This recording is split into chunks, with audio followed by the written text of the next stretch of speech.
Hello student, this is Aishwarya Sharma. हम पढ़ रहे थे क्षेत्र मिति। क्षेत्र मिति में हम कुछ चीज़ें सीख चुके हैं, कुछ अभ्यास प्रश्न भी कर चुके हैं। आज हम देखेंगे अभ्यास 10.1 का बी पार्ट। लास्ट क्लास में हमने अभ्यास 10.1 का ए पार्ट देखा था। आइए चलते हैं, कुछ क्वेश्चन हम करेंगे। देखो, स्वीटी 75 मीटर भुजा वाले वर्ग के चारों ओर दौड़ती है। 75 मीटर भुजा वाले वर्ग, ये एक वर्ग है, ठीक है। क्या है ये? वर्ग। वर्ग, इसकी भुजा कितनी है? 75। चारों भुजाएं इसकी बराबर है, 75 मीटर वर्ग वाले। और बुलबुल 60 मीटर लंबाई और 45 मीटर चौड़ाई वाले आयत के चारों ओर दौड़ती है। ये जो बुलबुल है, ये क्या कर रही है? ये 60 और 45 मीटर चौड़ाई वाले किसकी ओर दौड़ रही है? आयत की ओर दौड़ रही है।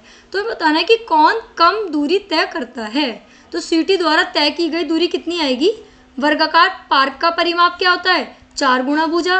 तो 4 की जगह 4 आ जाएगा गुणा, और भुजा की जगह आ जाएगा 75। तो ये दौड़ रही है, जब 75 की 4 से गुणा करेंगे तो 300 मीटर। अतः स्वीटी द्वारा तय की गई दूरी 300 मीटर है। अब बुलबुल द्वारा तय की गई दूरी क्या है? अब बुलबुल दौड़ रही है आयताकार के चारों ओर। तो आयताकार पार्क का परिमाप क्या होता है? वो होता है 2 गुणा लंबाई प्लस चौड़ाई। तो लंबाई की जगह क्या आएगा? 60, और चौड़ाई की जगह आएगा 45। जब 60 में आप 45 को जोड़ोगे तो आपका आंसर आएगा 105। 105 की जब आप 2 से गुणा करोगे तो आपका आंसर क्या आएगा? 210 मीटर।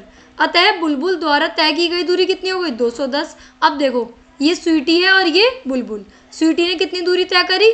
300, और बुलबुल ने 210। तो अब बताओ, 300 बड़ा होता है या 210? तो 300 बड़ा होता है। तो इसलिए इसका मतलब यह है कि स्वीटी ने ज़्यादा दूरी तय करी और बुलबुल ने कम। तो कौन कम दूरी तय करता है? इस प्रकार बुलबुल कम दूरी तय करती है। और इसी क्वेश्चन में अगर ये पूछते कि कितनी कम दूरी तय करती है, तो उसमें हम 300 को में से 210 माइनस कर देते, तो हमारा आंसर आता 90।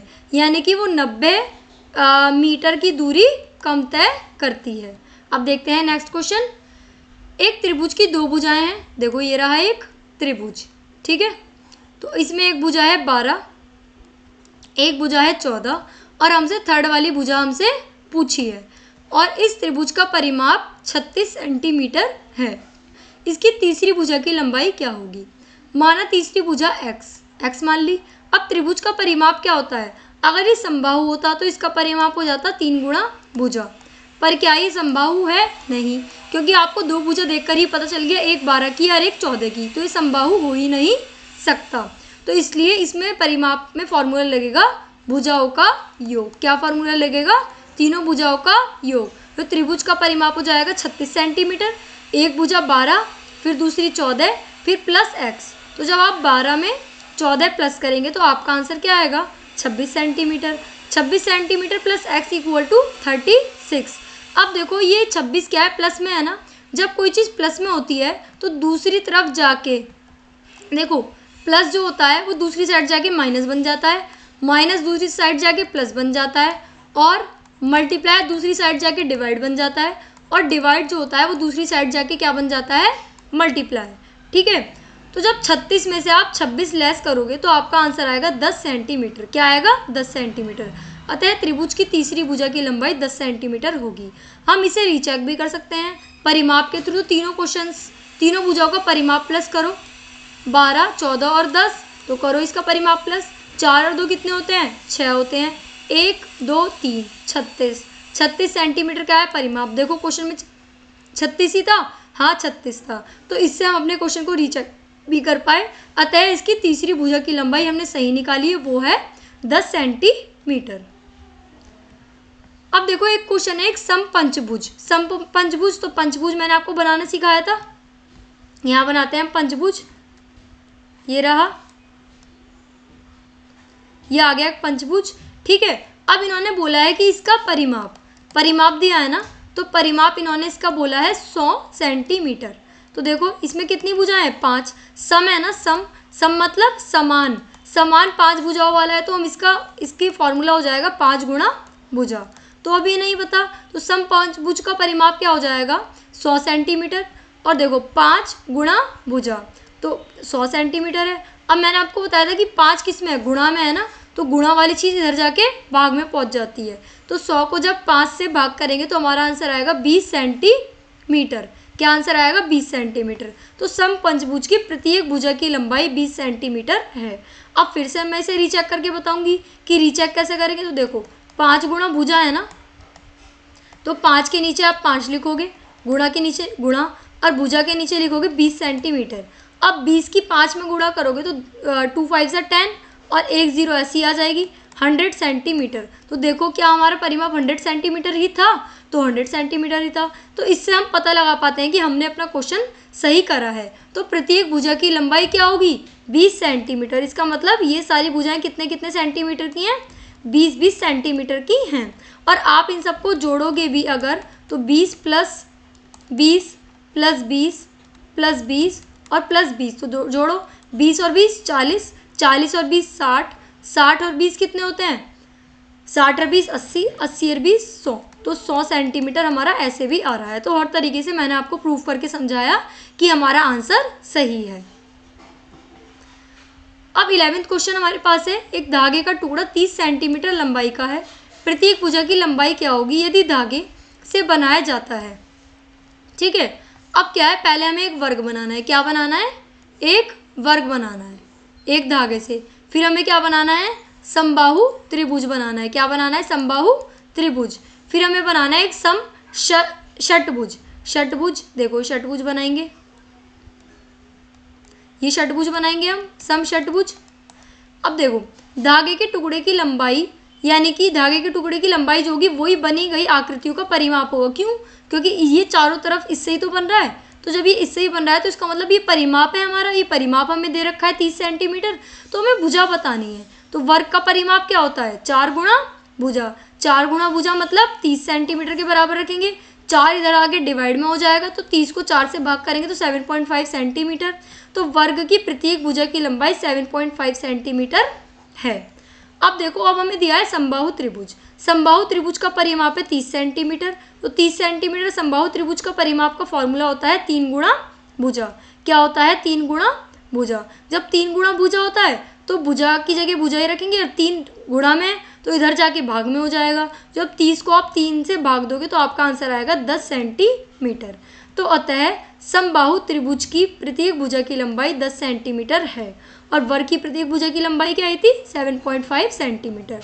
अब सम षटभुज का परिमाप 30 सेंटीमीटर है, तो ये हो जाएगा 6 गुणा भुजा, क्योंकि षटभुज है तो भुजा तो यहीं रहेगी। 6 कहाँ चला जाएगा, गुणा में है ना, तो गुणा पहुँच जाएगा भाग में। तो 30 को जब आप 6 से भाग करोगे तो आपका आंसर आएगा 5 सेंटीमीटर। 6 1 6, 6 5 30। ऐसे ही 3 1 3, 3 10 30। अच्छा 4 को इससे मैं आपको एक बार काट के दिखा देती हूँ। 30 से 4 7 क्या होंगे 28। अब 0 में से 8 नहीं जा सकते, यहाँ से हम लेंगे कैरी। 10 यहाँ रह जाएगा 2, 10 में से 8 गया 2, और यहाँ 2 में से 2 गया 0। तो पॉइंट लगाओ, पॉइंट लगा के एक 0 ले लेते हैं हम। तो अब 4 चलेगा 5 बार, तो 4 5 20। ठीक है, तो 7.5। तो हमारे एक वर्ग की भुजा की लंबाई कितनी आई 7.5 सेंटीमीटर। समबाहु त्रिभुज की लंबाई कितनी आई 10 सेंटीमीटर, और षटभुज की लंबाई कितनी आई 5 सेंटीमीटर। तो अगर हम इसे पिक्चर में शो करना चाहें तो यहाँ 5 5 5 और 5 शो कर देंगे। यहाँ कितना शो करेंगे, हर जगह 7.5 7.5 7.5 और 7.5, और इसमें शो करेंगे 10 10 और 10। अब देखते हैं नेक्स्ट क्वेश्चन। 250 मीटर भुजा वाले वर्गाकार बगीचे के चारों ओर बाड़ मतलब बाउंड्री लगाने का व्यय 20 रुपये प्रति मीटर की दर से ज्ञात कीजिए। तो पहले देखो कि ये भी हमें मीटर में दिया हुआ है और ये भी मीटर में। ये चीज़ आपको ध्यान रखनी है कि अगर पैसे मीटर में है तो भुजा भी मीटर में होनी चाहिए, और भुजा सेंटीमीटर में है तो पैसे भी सेंटीमीटर के अकॉर्डिंग होने चाहिए। तो इसलिए आपको भुजा की लंबाई और रुपए दोनों का मेजर बराबर करना है। ओके, तो वर्ग की भुजा क्या है 250 मीटर। वर्ग का परिमाप क्या हो जाएगा, वर्ग का परिमाप हो जाएगा 4 गुणा भुजा। क्या हो जाएगा 4 गुणा भुजा। तो 4 की जगह 4 आ जाएगा, गुणा की जगह गुणा, और भुजा की जगह आ जाएगा 250। तो 250 की 4 से जब आप गुणा करोगे तो आपका आंसर आएगा 25 4 से 100 होता है, और एक 0 ये आ गई 1000 मीटर। अब देखो चारों ओर बाड़ लगाने का व्यय प्रति मीटर व्यय जो है 20 है। अब हम इसे ऐसे भी लिख सकते हैं कि सिंस 1 मीटर का जो एक्सपेंस आ रहा है वो 20 रुपीज़ आ रहा है, ठीक है ना। तो देयरफॉर यानी कि इसलिए 20 मीटर का जो एक्सपेंस आएगा वो कितना आएगा, नहीं 20 नहीं, ये है हमारा 1000 मीटर, तो 1000 गुणा 20, तो 2 1 जा 2 और ये आ गई 4 0, तो कितना आएगा 20,000 रुपये। तो अतः 250 मीटर भुजा वाले वर्गाकार बगीचे के चारों ओर बाड़ लगाने का व्यय 20 रुपये प्रति मीटर की दर से 20,000 रुपये आएगा। कितना आएगा, 20,000 रुपये। ओके, और अगर हम इसका पिक्चर अगर हम इसकी ड्रॉ करें तो बन जाएगी कुछ इस तरीके से, 250 250 250 और 250, ठीक है। अब एक क्वेश्चन है, एक आयताकार बगीचा जिसकी लंबाई 175 मीटर और चौड़ाई 125 मीटर है के चारों ओर 12 रुपये प्रति मीटर की दर से बाड़ लगाने का व्यय ज्ञात कीजिए। अब बगीचा बनाते हैं, पहले वही बाउंड्री करनी है, इसमें भी ये 175, ये भी 175, ये हो जाएगी 125 और ये भी कितनी हो जाएगी 125। तो पार्क की लंबाई कितनी हुई 175, पार्क की चौड़ाई कितनी हुई 125। पार्क का परिमाप क्या पूछा है ना, तो ये तो फॉर्मूला सिंपल है, 2L + B यानी कि लंबाई प्लस चौड़ाई। तो लंबाई कितनी है 175, चौड़ाई है 125। जब 175 में 125 जोड़ोगे तो आपका आंसर आएगा 300। अब 300 की 2 से गुणा करोगे तो 600 मीटर। तो आयताकार पार्क का जो परिमाप आया वो आया 600 मीटर। अब आगे क्या पूछा है, आगे पूछा कि 12 रुपये प्रति मीटर की दर से, तो फिर से वही 1 मीटर का जो खर्चा आता है वो आता है 12 रुपये। तो अब 600 मीटर का खर्चा निकालना है, तो 600 मीटर के लिए ज़्यादा का निकालना है ना, तो 600 गुणा 12 करेंगे।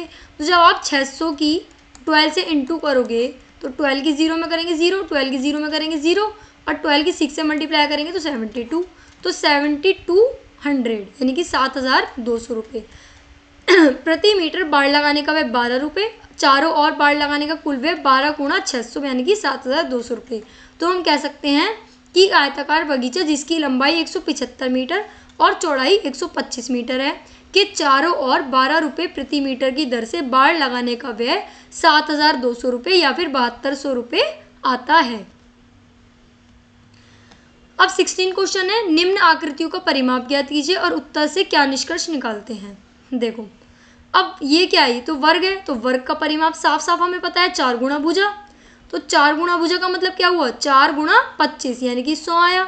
अब ये क्या है, आयत है, आयत है ना, एक भुजा 30 है और दूसरी भुजा 20 है। तो आयत का परिमाप लंबाई 2 गुणा लंबाई प्लस चौड़ाई, तो लंबाई हमारी क्या हुई 40 और चौड़ाई हमें क्या दे रखी है, पहले हमने इसका निकाला है 10, तो 40 और 10 कितने हुए 50, तो 50 की 2 में गुणा करोगे तो 100 सेंटीमीटर आया। अब ये पार्ट था ए, ये है बी, ये है सी और ये है डी। अब डी पार्ट में क्या है, ये भी एक आयत है, तो आयत का परिमाप हुआ, लंबाई तो हुई 30 सेंटीमीटर और चौड़ाई कितनी हुई 20 सेंटीमीटर। जब 30 में 20 को प्लस करोगे तो 50 आएगा, 50 की 2 में गुणा करोगे तो 100 सेंटीमीटर आएगा। ओके, अब हमें दे रखा है त्रिभुज, त्रिभुज हमें दे रखा है समद्विबाहु, ठीक है ना, क्यों, क्योंकि समान 2 भुजाएं हैं इसकी, 30 और 30 समान है ना, तो इसका भुजा होगा सभी भुजाओं का योग 30 + 30 + 40, 30 में 30 जोड़ोगे 60, 60 में 40 जोड़ोगे 100। तो अब देखो हमें कुछ उत्तर में इसका निष्कर्ष भी निकालना, तो देखो क्या आपको कुछ समझ आ रहा है। अगर हम आकृतियाँ देखें तो आकृतियाँ तो ये अलग अलग है, ये क्या है, ये वर्ग है, ये आयत है, ये आयत है और ये क्या है, ये त्रिभुज है, वो भी समद्विबाहु। और हम इनकी भुजाओं की लंबाइयाँ देखें तो वो भी अलग अलग है। पर अब इनकी एक बार परिमाप पर नजर डाली, वर्ग का परिमाप भी 100 आया, आयत का परिमाप भी 100 आया और दूसरे वाले आयत का परिमाप भी 100 आया और त्रिभुज का परिमाप भी हमारा 100 आया। तो इससे हमें ये पता चलता है कि इस प्रकार हम इस निष्कर्ष पर पहुँचे कि सभी का परिमाप समान है, जो कि 100 सेंटीमीटर है। अब देखो अवनीत 9 वर्गाकार टाइल खरीदता है जिसकी प्रत्येक भुजा 1/2 मीटर है, अतः इन टाइलों को एक वर्ग के रूप में रखता है।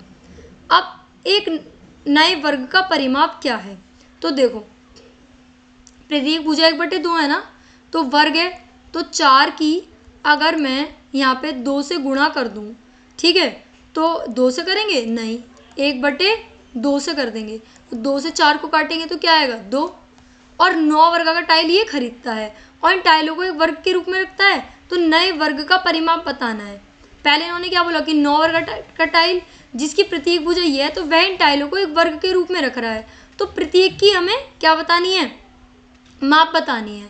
तो देखो जब 9 है और 9 को अगर हम 9 है तो 9 के हिसाब से हम क्या, तो जब हम इसको रखेंगे तो रखने के बाद हमसे इसमें पूछा है कि नए वर्ग का परिमाप बताना है, तो ये जो वर्ग बनेगा ये बनेगा कुछ हमारा 6 मीटर का। आप ये सॉल्व करके देखेंगे। अब देखो शेरी को उसके द्वारा टाइलों को रखने की व्यवस्था पसंद नहीं आती। अब शेरी को पसंद नहीं आया जैसे उसने टाइल्स रखे, ठीक है, तो शेरी क्या करेगी, वह इन टाइलों को एक क्रॉस के रूप में रखती है। देखो दिख रहा है ना, क्रॉस के रूप में रख रही है, तो क्रॉस के रूप में जब ये रखती है तो जब ये इस तरीके से अरेंज करती है तो उसकी टाइल्स वो रखती है, इस व्यवस्था का परिमाप क्या होगा, तो इस व्यवस्था का परिमाप उसका बैठ रहा है 10 मीटर का। अब देखो किसका परिमाप अधिक है, तो आपको तो पता चल रहा है किसका अधिक है कि नए वर्ग इसका या शेरी का, तो अवनीत का या शेरी का, तो शेरी का परिमाप अधिक है, ठीक है। अभी कहना अवनीत सोचता है कि क्या कोई ऐसा तरीका है जिससे इनसे भी बड़ा परिमाप ज्ञात किया जा सके, क्या आप ऐसा करने का कोई सुझाव दे सकते हैं। हाँ, यदि सभी टाइलों को एक सीधी रेखा में रखा जाए तो परिमाप 10 सेंटीमीटर होगा। अब देखो कुछ क्वेश्चंस को हमें ट्राई भी करके देखना चाहिए। अब आप इस क्वेश्चन को कागज के गत्तों की सहायता से, कैसे, वर्गाकार गत्तों की सहायता से आप इस क्वेश्चन को ट्राई करके देखेंगे, जिससे आपको और अच्छे से समझ आ सके कि आप इस क्वेश्चन में क्या कर रहे हैं और वो आपसे क्या पूछना चाह रहे हैं। तो आज हमने कुछ अभ्यास प्रश्न करे जिसमें हमने अवनीत का क्वेश्चन करा, आकृतियों के परिमाप निकाले, ठीक है, और हमने देखा कौन सी आकृति बड़ी है और कौन सी आकृति छोटी है। तो आयत का परिमाप क्या होता है, 2 लंबाई प्लस चौड़ाई, समबाहु त्रिभुज का 3 गुणा भुजा, और अगर त्रिभुज अलग अलग है तो फिर आ जाता है भुजाओं का योग। क्या आ जाता है, भुजा का योग आ जाता है, तीनों भुजाओं का योग। वर्ग का परिमाप क्या होता है, 4 गुणा भुजा। तो ये सब हमने सीखा। ऐसे ही कुछ इंटरेस्टिंग फैक्ट्स के साथ और इंटरेस्टिंग क्वेश्चन के साथ जिन्हें हम उन्हें आपके सामने इजी से इजी तरीके से पेश करें। तो हम मिलते हैं नेक्स्ट क्लास में, तब तक के लिए थैंक यू।